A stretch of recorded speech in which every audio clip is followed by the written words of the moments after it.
Cette jeune Nigériane de 31 ans était domestique au service d'un ambassadeur. Elle ne supportait plus ses conditions de travail, alors elle s'est enfuie il y a 2 mois.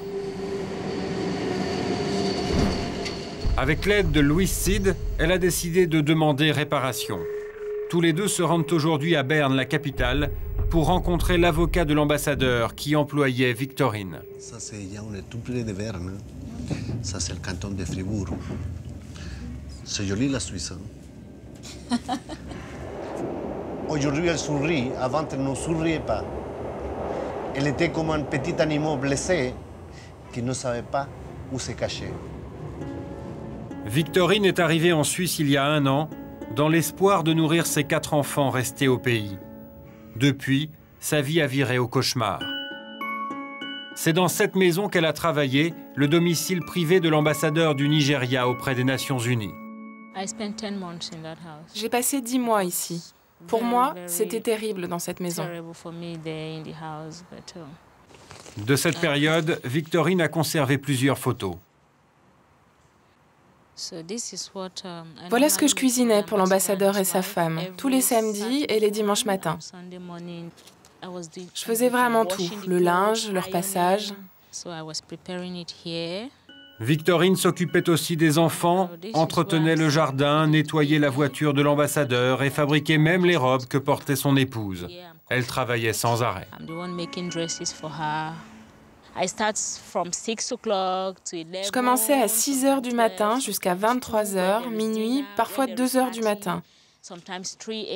Quand il y avait des réceptions, ça pouvait même aller jusqu'à 3 heures du matin.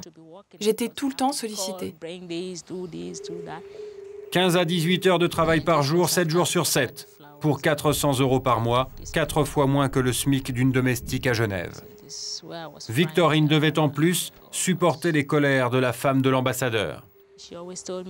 Elle me disait toujours qu'ils avaient l'immunité diplomatique, qu'elle était la femme de l'ambassadeur, que si j'obéissais pas, elle pouvait me tirer dessus et que rien ne pourrait lui arriver. Pourquoi rien? Je ne sais pas, elle disait qu'on ne pouvait rien faire aux diplomates et que personne ne pouvait venir dans leur maison les interroger.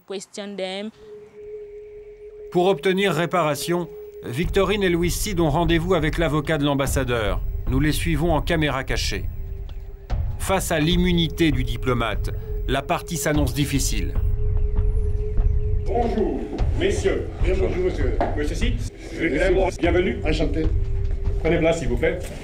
L'avocat nous reçoit dans la salle de réunion avec l'un de ses collègues. Monsieur connaît aussi. Quant à nous, officiellement, nous sommes là pour aider à la traduction. Bien. Vous dites en vérité que Mme Okuosa a travaillé toujours quand elle n'a pas dormi. Pendant 10 mois, 17 heures, chaque jour, 7 jours par semaine. J'ai vraiment problème à croire à ces 17 heures chaque jour pendant... Non, 18, excusez-moi, 18. Alors, elle a seulement dormi 6 heures. Pour moi, ce n'est pas vraiment très probable que quelqu'un puisse faire ça. Très probablement, Mme Okuosa n'a pas travaillé plus que ces 8 heures ou 9 heures qu'on avait mis d'accord en écrit. Il y a bien des témoignages dans la mission qui savent très bien combien travaille un chauffeur, combien il travaille en domestique. Vous me croyez si je vous dis que je travaillais de 6 heures du matin à 3 heures du matin? Je faisais ça. J'ai supporté tout ça. Je n'avais que 2 heures de repos par semaine. Et il a fallu que je me mette à genoux pour avoir ces 2 heures par semaine.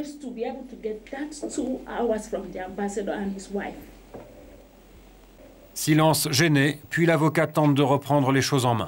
On a l'intérêt de mettre fin à cette affaire. Hein? Et pour ça, c'est, je pense, de ma part, qu'une proposition doit venir pour régler cette affaire. Et la proposition, ça serait de mettre en main de Mme Okuosa une somme de 25 000 francs bruts. 25 000 francs suisses, c'est-à-dire 15 000 €, à peu près l'équivalent du salaire minimum en Suisse.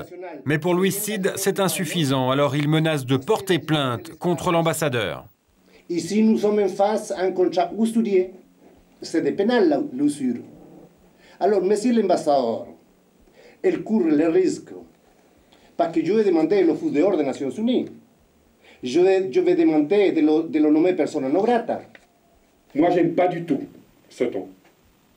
J'aime bien trouver un ton avec respect. Pour moi, c'est aussi un signe d'éducation. Louis Cid a touché un point sensible.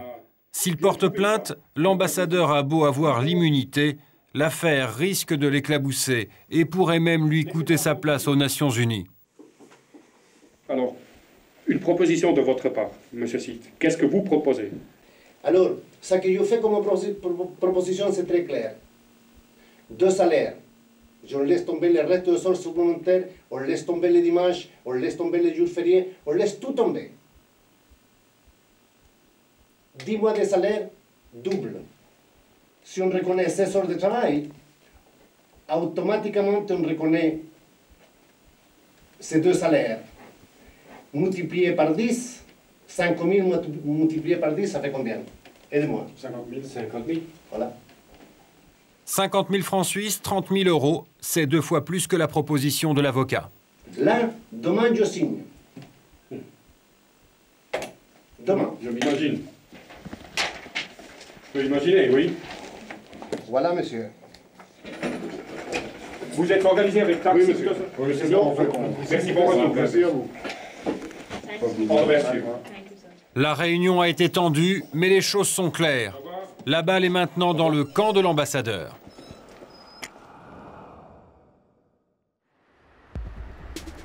En attendant, Victorine aimerait bien récupérer ses affaires. Quand elle s'est enfuie il y a 2 mois, elle a laissé l'essentiel de sa garde-robe dans la maison de ses employeurs. Nous y retournons avec elle en caméra cachée. Elle a peur de se retrouver face à face avec la femme de l'ambassadeur.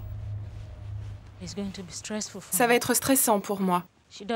Elle n'a pas de respect pour les autres, elle traite les gens n'importe comment. Elle pourrait crier, je ne sais pas, me mettre dehors.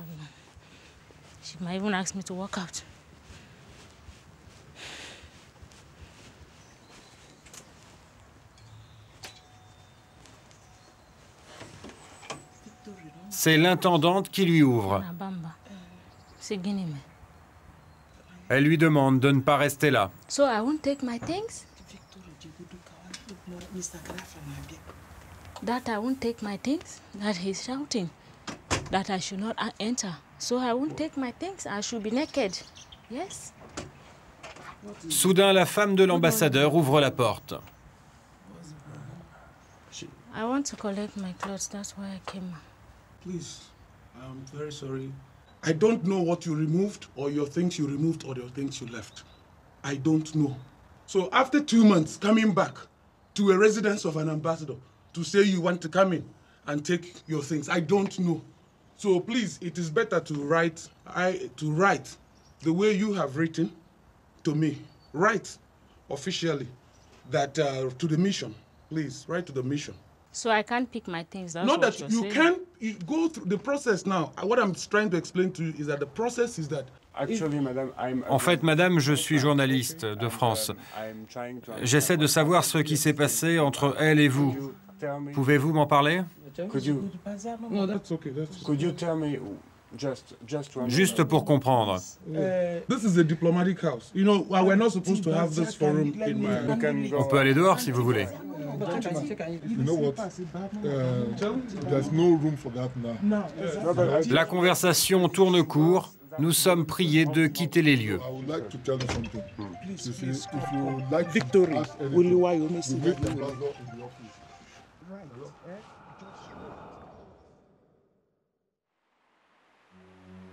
Dans ce combat inégal contre les diplomates, les victimes doivent s'armer de patience. Les tractations avec les ambassades durent souvent plusieurs années. En attendant, Louis Cid a obtenu du gouvernement suisse cet appartement où il peut loger d'anciennes domestiques. Ça va? Ça va bien. Depuis qu'elle s'est enfuie, Victorine vit ici. Elle partage ce petit 3 pièces avec 4 autres femmes qui, elles aussi, ont échappé à leur employeur. C'est dans cette chambre que je vis avec 2 autres filles. Les femmes ont recréé ici leur univers.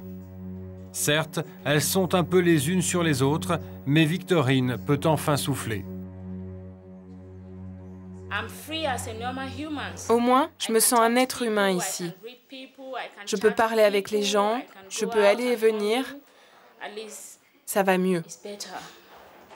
Elle espère maintenant régler son litige au plus vite pour rentrer chez elle, retrouver son mari et ses enfants.